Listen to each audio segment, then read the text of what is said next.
अस्सलाम वालेकुम व्यूअर्स, कैसे हैं आप सब लोग। आज का हमारा टॉपिक है इकोनॉमिक प्रॉब्लम्स ऑफ सोसाइटी। पूरी इकोनॉमी को या सोसाइटी को जो भी इकोनॉमिक प्रॉब्लम्स जो है फेस करनी पड़ती हैं वाइल प्रोडक्शन या प्रोडक्शन की डिसीजन लेते वक्त, ताकि हमारे जो कंज्यूमर्स हैं जिनकी नीड्स एंड वांट्स हैं उनको फुलफिल किया जा सके, वो हम यहाँ पे डिस्कस करेंगे। अच्छा, आपको जैसे पता है, मैंने स्टार्टिंग में भी बताया था कि हमारे पास इकोनॉमी में रिसोर्सेज होती हैं, वो हमारी स्केयर होती हैं, जिनकी बेसिस पे हमें जिनको मद्देनज़र रखकर हमें अपनी इकोनॉमी में प्रोडक्शन की या जो भी है परचेजिंग की डिसीजन लेनी पड़ती हैं। रिसोर्सेज की कुछ कैटेगरीज मैं यहाँ पे डिस्कस करूँगी। पहली हमारी कैटेगरी में आती है लैंड। लैंड में हमारी फील्ड्स आ जाती हैं, हमारी फसलें, खेत खलियान और इस तरह की जो ज़मीन से रिलेटेड जो भी चीज़ें हैं, मिनरल्स हमारे हो गए, नेचुरल रिसोर्सेज जो हो गई हमारी, ऑयल, गैस, जो भी चीज़ें हैं, ठीक है, ये लैंड में आ गया, वो सारे डिपॉजिट्स। और उसके बाद हमारे वाटर रिसोर्सेज आ गई, वाटर जिनसे हम जो है वो हमारे दरिया कितने हैं हमारी कंट्री में, ये। और इसके अलावा हमारा पानी से क्या क्या जो चीज़ें प्रोड्यूस होती हैं, बिजली, दूसरी चीज़ें जो हैं वो पानी, जैसे हम फसलों को पानी दे रहे हैं, तो ये सारी जो हमारी चीज़ें हैं ये हमारे लैंड में काउंट हो जाएंगी। उसके बाद लेबर है। लेबर में हम वो चीज़ें काउंट करेंगे, वो लोग काउंट करेंगे जो फिजिकली फिट एंड फाइन हो, ठीक है, मेंटली फिट एंड फाइन हो, मतलब एबिलिटी हो उनमें कि हम उनको जो है एम्प्लॉयड कर सकें, और या फिर वो ऑलरेडी एम्प्लॉयड हों, ठीक है।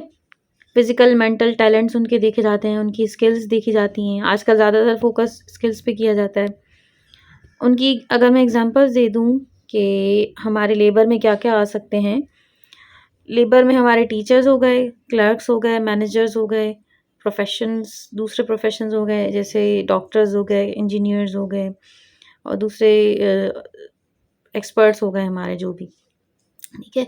अच्छा, लेबर से आप यहाँ पे कंफ्यूज मत होइएगा कि यहाँ पे लेबर सिर्फ वो हो जो फिजिकल काम करें या जो लो लेवल का काम करते हैं, ठीक है, ये वाले नहीं। ये सिंपली हम जनरल एक कॉन्सेप्ट ले रहे हैं। लेबर में हमारा ओवरऑल जो भी एम्प्लॉयज़ हैं, सारे जो भी प्रोफेशन हैं, वो लेबर में काउंट हो जाएंगे, ठीक है। क्योंकि कहीं ना कहीं तो उनकी सर्विसेज हमें यूटिलाइज़ करनी होती हैं, कहीं ना कहीं तो हम उनकी सर्विस यूटिलाइज़ कर रहे होते हैं, ले रहे होते हैं उनसे सर्विसेज, भले वो फिर हम उनकी मेंटल सर्विस ले रहे होंगे, उनकी मेंटल टेक जो वो अप्रोच को यूज़ कर रहे होंगे, हम उनकी फिजिकल सर्विसेज ले रहे होंगे, तो वो सारा जो है हमारा लेबर में जो है वो काउंट होगा।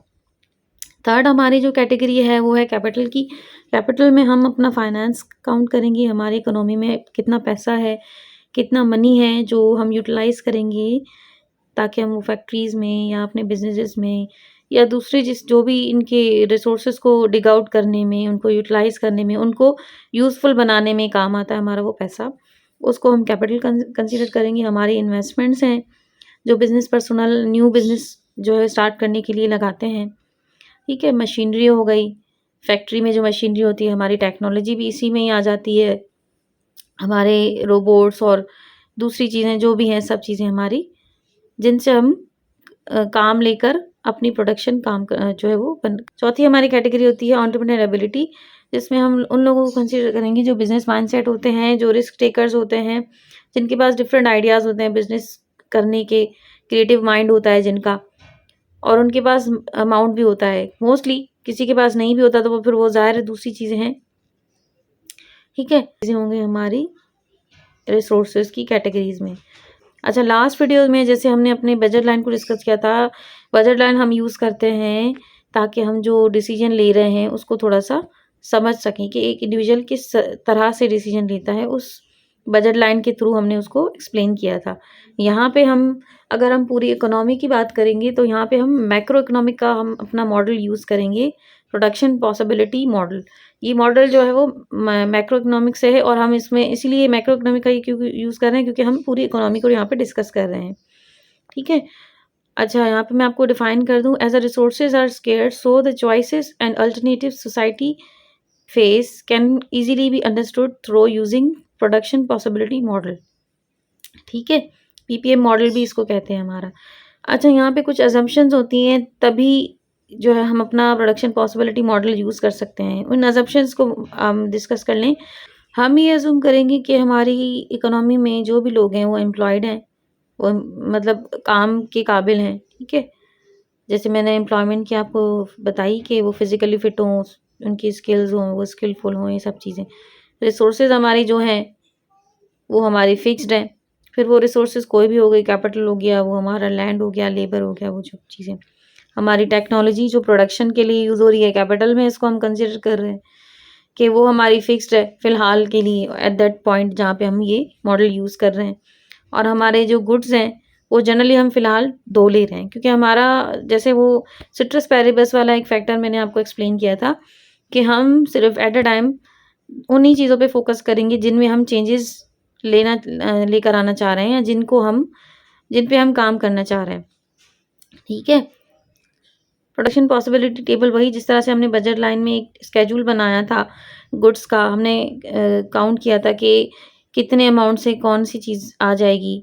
जैसे हमारा डीवीडी और पेपर बुक का एग्जांपल था, तो हम कितनी डीवीडीज़ फॉरगॉन करेंगे तो हमारे पेपर बुक कितने आ जाएंगे, ये सब चीज़ें वही टेबल यहाँ पे भी बनेगी हमारी।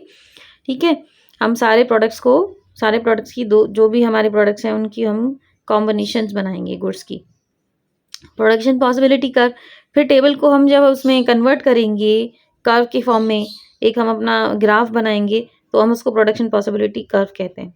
यहाँ पे मैं आपको एक एग्जांपल दे दूँ, उस एग्जांपल के थ्रू हम समझते हैं कि किस तरह से हम अपना प्रोडक्शन पॉसिबिलिटी मॉडल यूज़ करके हम अपना डिसीजन ले सकते हैं, या इकोनॉमी जो है वो एक कंट्री जो है वो डिसीजन ले सकती है।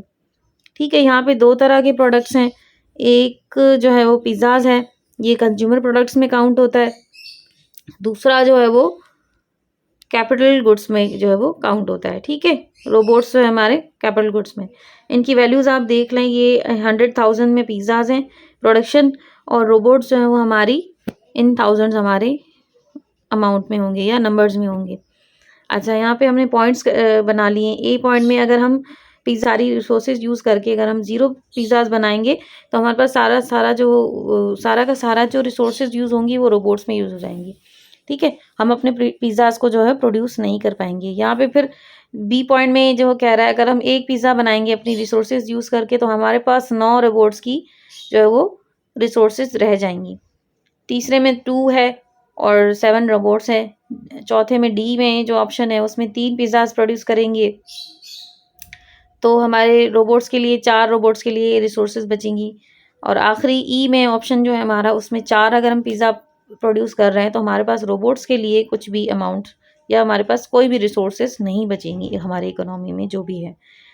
अच्छा, इसी चीज़ को हम अगर ग्राफ में पुट करें, तो मैंने वर्टिकली जो है वो रोबोट्स को पुट किया है, और हॉरिजॉन्टल मैंने पिज़्ज़ाज़ में जो है वो नंबर्स रखे हुए हैं यहाँ पे। ठीक है। वही वैल्यूज़ हमने पुट की हैं 10, 9, 7, 4, 0। यहाँ पे 10, 9, 7, 4 पे पॉइंट्स हमने बना दिए हैं। ठीक है। यहाँ पे मैं ग्राफ को एक्सप्लेन कर दूँ कि अगर हम 10 जो है वो रोबोट्स प्रोड्यूस कर रहे हैं, तो हमारे जो पिज़्ज़ाज़ की क्वांटिटी होगी वो 0 होगी, मतलब उसके लिए हमारे पास रिसोर्सेज 0 बचेंगी। पॉइंट बी पे जो है वो हम 9 प्रोड्यूस कर रहे हैं रोबोट्स, और 1 हमारा होगा पिज़्ज़ा। पॉइंट सी पे हम 7 रोबोट्स हैं और 2 हमारे जो वो पिज़्ज़ाज़ हो जाएंगे। फिर चौथी डी हमारी ऑप्शन है, वो 3 हमारे जो है वो पिज़्ज़ाज़ बन रहे हैं यहाँ पे अगर, तो हमारे पास 4 हमारे पास रोबोट्स की वैल्यू होगी, अमाउंट होगा। और उसकी तरह से हमारे पास अगर हम 4 बनाएंगे अपने पिज़्ज़ाज़, तो हमारे पास रोबोट्स जो है वो 0 हो जाएंगे, हम उसकी प्रोडक्शन नहीं कर सकते। ये हमारे पास पॉइंट्स बन गए सारे ABCDE। अच्छा, उन पॉइंट्स की अगर हम एक्सप्लेनेशन करें, पिज़्ज़ाज़ को हमने कंज्यूमर गुड्स का कंसिडर किया है, और वहाँ पे हमने रोबोट्स को जो है वो, मैं आपको यहीं पे बता दूं कि कैपिटल गुड्स कंसीडर किया है। एक्सप्लेन कर दूं, each point show some maximum output of the 2 products. हर पॉइंट जो है हमारा यहाँ पे मैक्सिमम प्रोडक्शन यूज़ कर रहा है, क्योंकि देखें एक पॉइंट में हमने जितनी भी प्रोडक्शन की 10 रोबोट्स हो गए, वो मैक्सिमम प्रोडक्शन है। ठीक है। उसके बाहर हम नहीं जा सकते, वो होगा हमारा अच्छा, ईच पॉइंट जो हमारा मैक्सिमम पॉइंट प्रोडक्शन बता रहा है कि हमने सारी की सारी रिसोर्सेज उस पॉइंट में यूटिलाइज कर ली हैं। दूसरा हमारा पॉइंट है ए, अगर हम देखें तो ए पे हमें क्या बता रहा है, economy is devoting all its resources to production of robots. जो हमारा ए पॉइंट है जिसमें हम 10 रोबोट्स प्रोड्यूस कर रहे हैं, तो हमारा सारा का सारा रिसोर्सेज जो इकोनॉमी की है वो रोबोट्स में चली जाएंगी। और दूसरा जो पॉइंट है ई वाला, यहाँ पे हम ये देख रहे हैं कि जब हम पिज़्ज़ाज़ प्रोड्यूस कर रहे हैं तो हमारे पास रोबोट्स के लिए 0 अमाउंट बच रहा है, उसके लिए कोई भी रिसोर्सेज नहीं बच रही हैं हमारे पास। As we move from alternative A to E, जैसे जैसे हम ए से ई पे जा रहे हैं तो we increase the production of pizzas at the expense of robots, हम पिज़्ज़ाज की जो प्रोडक्शन है वो इंक्रीज करते जा रहे हैं। देखिए जैसे यहाँ पर हमारे पिज़्ज़ाज 1.9 पे यहाँ पे 9 रोबोट्स हैं, ठीक है, एक हमने पिज़्ज़ा प्रोड्यूस किया। फिर यहाँ पर 7 रोबोट्स हो गए हमारे, कम होते होते 3 रोबोट्स हमारे माइनस हो गए, लेस हो गए, तो यहाँ पे हमारे पिज़्ज़ाज कितने आ गए, 2 आ गए। अगर हमने पिज़्ज़ाज की प्रोडक्शन पॉइंट डी पे 3 कर दी है, बढ़ा दी है, तो हमारे पास रोबोट्स के लिए कितने बचे, 4 बचे। ठीक है, अगर हमने 4 यहाँ पे पिज़्ज़ाज प्रोड्यूस किए हैं तो हमारे पास रोबोट्स के लिए 0 अमाउंट बचा या 0 रिसोर्सेज बचेंगी। ये सारी चीज़ें हैं।